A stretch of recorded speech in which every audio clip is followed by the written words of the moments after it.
In addition to a typical taste test, we're actually going to dive into where some of these flavors came from, and also the World Instant Noodle Association. Hopefully you guys will enjoy this video. I'm going to be trying the bowl version of this, Shin Toomba. Now Toomba, this says it's inspired by a beloved social media recipe. We've crafted a dish that blends the bold, spicy taste of Shin Ramyeon with velvety creaminess.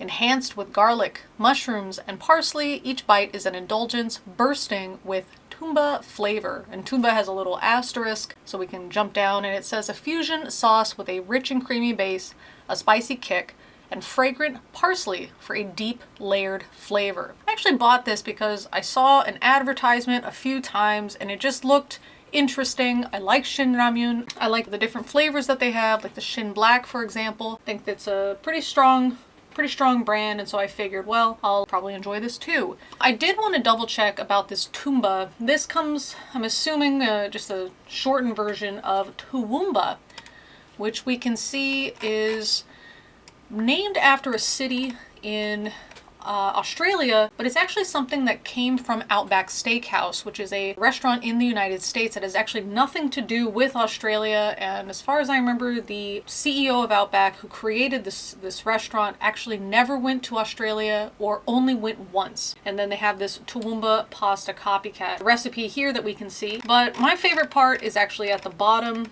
We have some of the reviews, and one of them says, "I'm from Toowoomba, Queensland, Australia. Thanks to the creator of this recipe, I just found out about this dish, and I have to say I'm really amazed. Why the heck is it named after Toowoomba? Our town has absolutely no connection to pasta. Actually, most people who settled around here were of German descent. So if anything, I would expect a German dish named after us. We aren't really associated with prawns, shrimp, either, as we aren't really close to the coast and good quality prawns are usually expensive. Also, Toowoomba's not even in the quote-unquote outback. It's a city in southeast Queensland, only a small drive away from Brisbane. Many of us that live here have never even been to the outback. It's as much of a mystery to us as it is to you guys. Our food isn't really any more exotic than what American food is either. It's kind of ironic because we used to have a Texan steakhouse in our town, and over there you guys are eating Outback steak. I must thank the creator of this dish for making me aware of Outback Steakhouse. It gave me a great laugh. I've had this sauce before, just something that I purchased as just like a pack of pasta sauce. It got really popular in South Korea.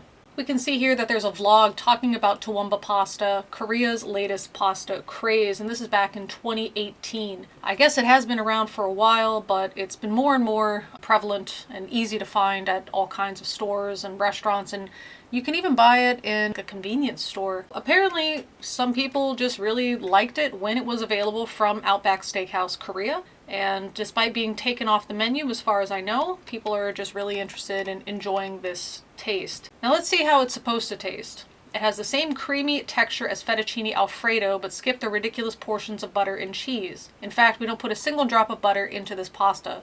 Instead, we replace that salty cheese flavor with aromatics. The gochugaru, which is red pepper powder, and garlic do a phenomenal job in adding a layer of spice. You can taste it in a few seconds after the initial creamy flavor. It is a must-try for dinner, a dinner date at home. Thank me later. It looks like I've got a little date right here because Choco just jumped up and wants to be given kisses. Yes, we must indulge the prince. Oh yeah. Oh, it's so tasty. Oh, it's so tasty, Choco. Well, now we've had our dessert. We gotta have our dinner, okay? Do you want to have some Toomba pasta? Do you want some? Oh yeah. Chunk, oh yeah. Okay. You know, I saw this little cartoon that basically was talking about how cat owners can't discipline their cats because every time the cat jumps up where it's not supposed to be, they're just given kisses. And they're told, you're not supposed to be here. No, don't jump up here again. Kiss, kiss, kiss, hug, hug, hug. Which of course conditions the cat to continue to do that. And I'm definitely guilty. He's back. Oh, Chunk. Oh, yeah. Do you want to see the peoples? Oh, yeah. They want to see you because you're so big. Oh, you're hurting my back. Oh, my baby, he's hurting my back. But then the pasta is gonna get soggy.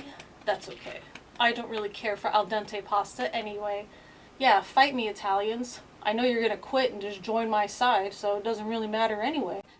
Plus, some of the original pasta recipes from like the 1300s show that you're supposed to boil it until it's basically a paste. So we're just doing it old school over here. Isn't that right? Oh, that's so right. I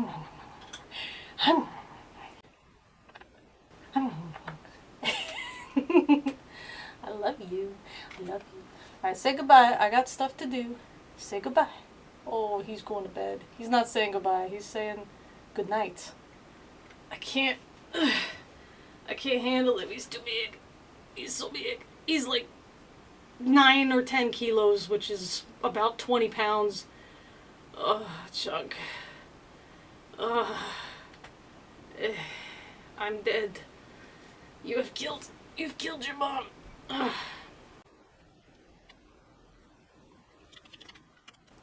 Chunk refuses to move, so we're gonna press on here. So it's supposed to have a lot of green onion flavor, and in the video that I saw, the advertisement, it does have a lot of toppings, and on the picture on the bowl, there's also a lot of toppings, but when I actually opened it up, it's missing a bunch of toppings. Usually there will be those dried vegetables or sometimes dried meat pieces, dried egg pieces sometimes. But there was just nothing. It was just noodles and then 2 packets of soup powder. So I don't know what that's going to taste like. But you taste like a big baby. You taste like a baby. I know, because I'm an atheist. We eat babies. Oh, I'm so sorry. Don't be scared. Well, that got him away. At the top here, you can actually see these 5 circles. Those are to be poked after the ramen noodles have been sitting in the hot water, and you drain out the water that way, so it's pretty useful. The reason that I'm showing you the side of the packet is to show that there's actually been a change in how the ramen is to be prepared. Normally you're not supposed to put these containers in the microwave, but these days I've noticed that you're actually recommended to do so. In the section that has all the little icons, it shows that you're supposed to pour in boiling water and then put it in the microwave for 2 minutes. If you look towards the bottom, it just says 1, 2, 3, 4 without any images. That's how you prepare it without the microwave. What I did find really interesting is that there are 2 packets in this ramen bowl. And if you do the microwave version, you're supposed to pour in one of the packets and the water, microwave it, and then pour in the second packet, but not pour out any water. However, if you're preparing it with just the hot water, you put in the hot water, you wait, you poke the holes, you pour out the water, and then you put in both sauce packets.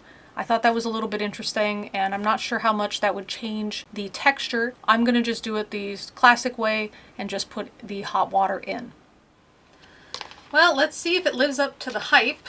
I don't know how well you guys can see it. Yeah, I figured it would be too pale of a yellow to get hit with that green screen. I'm just trying to mix it up to get it nice and coated and let it cool down just a bit. I see some chunks in here, and I know they're kind of hard to see because, again, that green screen. It looks like a potato. I'm not really sure.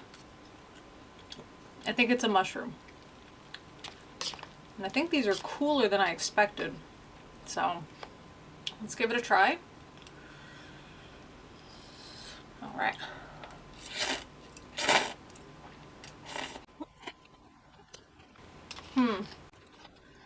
I don't know. I'm not 100% sure what I expected. I was thinking something a little more mushroom flavored. It is creamier than I thought it would be, which is nice. But it's sort of a cream that's kind of that fake cheese. When I was pouring in, there's 2 soup bases, and when I was pouring in the second one, it really gave that kind of that Kraft macaroni and cheese, that fake orange powder that kind of comes out for Kraft dinner. Let's try another mouthful. I will say slurping is allowed, so if you don't like it, turn it down now. Got some of my hair there. Delicious. I think what's messing with me is that it is creamier than I expected, but it's not as flavorful as I expected, but it's spicier than I expected. I did a video about the buldak bokkeummyeon, the fire chicken ramen, And that was just a big disappointment, and it ended with me dumping them together and then dumping a bunch of hot sauce on it to try to get the spiciness increase. This is already spicier than that, and that's pretty cool. I don't think that Shin Ramyeon is spicy, so this I would say is spicier than typical Shin Ramyeon, which is nice. It's a nice kick, but there's just not really a flavor. I don't think that the cream is enough to balance out the spiciness either. It's not one of those things where there's a spicy quality to the food, and so you have something like a yogurt or a sour cream to sort of cut through that and provide that cooling effect.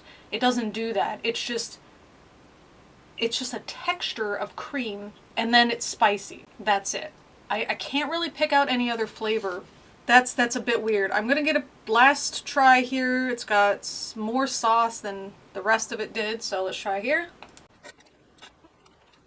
There is that mild kind of Kraft macaroni and cheese flavor going on. Overall, this just makes you either want macaroni and cheese with just some hot sauce added, or it makes you want regular Shin Ramyeon. I think it's nice to try. It's not the worst thing in the world. I'm not saying that it's bad.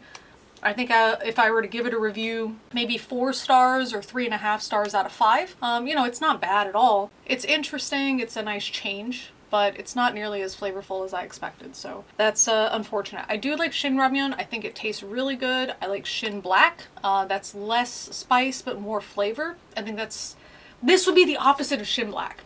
More spice, less flavor. That's what this is. It's the inverse. Okay, well, we figured it out. If you guys have any questions, or if you've heard of any Korean food that you'd like somebody to try, to give you a review, to explain what it actually tastes like, feel free to suggest that in the comments section below. I wonder if I would have made this with chicken bouillon instead of water. Would that have been a better choice? I don't know. What can I do with this?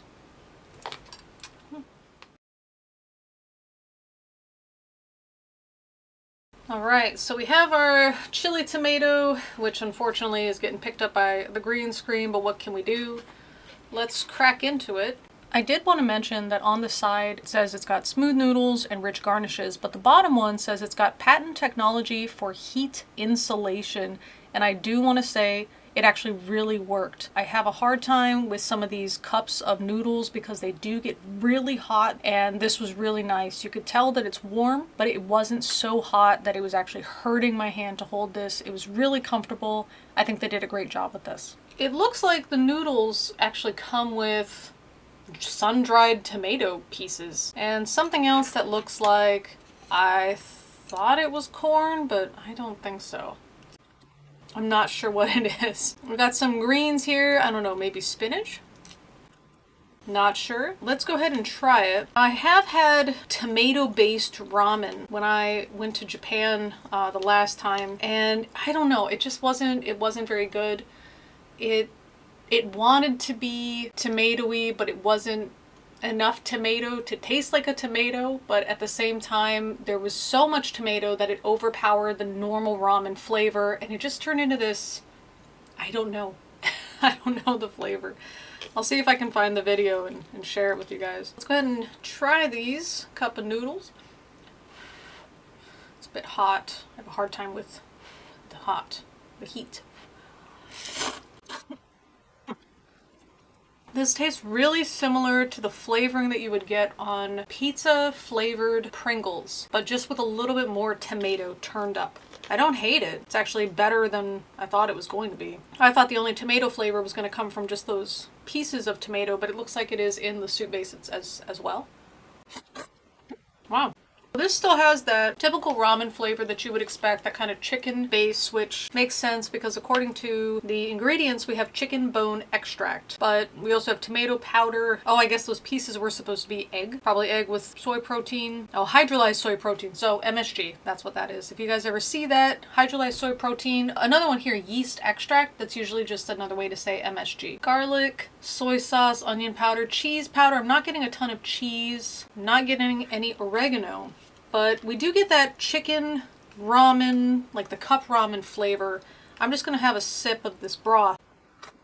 It has enough tomato that you can taste it, but it's not overpowering. This is actually better than that ramen I had at a restaurant. Quite frankly, this is what I wanted out of that ramen. That other ramen was kind of having an identity crisis, but this ramen knows exactly what it is. This ramen was raised in Japan, but had like an Italian parent. That's kind of where I'm landing on this flavor. I say this is a repeat purchase. This is really good. I like it. I didn't think I would. I'm really pleased with it. It's a nice thing to have on a nice cold evening. So I'm going to enjoy this before the noodles get any softer. If you guys want to make any recommendations for things that you want me to try while I'm here in Korea, please feel free to post them in the comments section below, or you can also hit me up on places like Twitter, Discord, etc. if you check out the details section below. And in the details section below, you can also find Patreon. For as little as $1 a month, you can join us for some advanced viewing of the videos without ads. And also at the end of the month, we have a live stream just for the paid members, and occasionally with the free members as well. So you can join as a free member and get some of the same perk. But otherwise, I appreciate you guys joining me for this. I hope that this inspired you to go find some. And if you guys can tell me some of your best and worst ramen flavors, I would definitely love to hear about it. The new installation reminded me of the World Instant Noodle Association. I've known about this since at least 2015, and I thought to share it with you guys. It's pretty neat. It was started by the people that created the first instant noodle. That's going to be Nissin. And let's check out what they've got here. So an overview of the association, message from the chairman, etc., etc. Got an instant noodle movie. Well, let's check that out. Spread across the world in just 40 years, the history of noodles and the development of instant noodles. Instant noodles continue to evolve while taking in food cultures and flavors of regions around the world. But how exactly were they born, and how did they spread? Let's explore these mysteries, from the history of wheat cultivation in the Neolithic period, to the birth and development of noodles and instant noodles, and how they may look in the future together. Well, that's really cool. It looks like we do get a video here. I will put the link in the details section below, but I don't want to play it with the sound, actually without any of the background moving as well, because I don't want to get this flagged for copyright. But let's see, it talks about the main ingredient is wheat flour.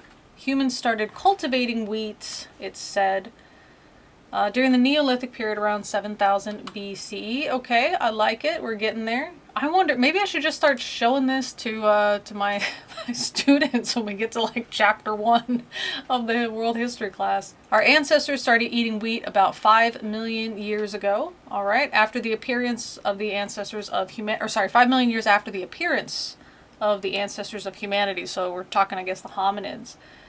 After that time, wheat was cooked by roasting. Well, that's cool. Smashing it with stones, or eaten like a porridge by boiling coarsely grounded wheat in pots. Really cool.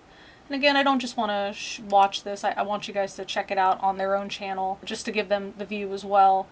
So around the 2nd century, we see the shape of noodles appear, and this appears to be in Shimin Yueling in the Han Dynasty. All right, really cool. And talks about some different foods. We got different tastiness, and it's a really nice map. I like how the map shows the noodles growing, but it's kind of a noodle shape. All right. So more culture we're getting here, beginning of the 19th century, going into the 20th century. Here it is. Chicken ramen was invented in 1958 in Japan. It was the birth of the world's first instant noodle. It can be eaten anytime, anywhere, just by pouring hot water. So it's going to just talk about the different flavors as it spreads around the world, and just some stats like 116.6 billion servings of instant noodles were eaten in 2020. Instant noodles went into space in 2005. Pretty cool. And the thing that I really got impressed with when I first checked out this website is that they do a lot of help by places that are hit with heavy rain, flood, and other natural disasters, like it shows here. So it shows that they do donate a lot of these instant noodles to help people out, and I think that's really awesome. Got the movie, demand rankings, instant noodle trivia, global demand for instant noodles, top 15. Let's see if it's the flavors. Oh, it's just the different places. I Just want to see some different flavors to see if anybody is familiar with some of these different tastes. I remember the last time I came to this website, which was a while ago, it did talk about something like a bacon flavor. So that's kind of interesting. I think that's going to be found maybe in this page. We have to read through it. So like Indonesia, they have mie goreng with it's a fried noodle. It's most popular here. Most products are halal. So we see broth is chicken or veggie based. A lot of the Indian ones are veggie based. Pretty cool. The US prefers beef to pork, it seems. Flavors and spices include cheese. In Korea, flavors and spices include just peppers. No surprise there. I'm looking for like the UK or something. Nepal. Okay, so it looks like we got some citrus. All right, lemon. There we go. We see it.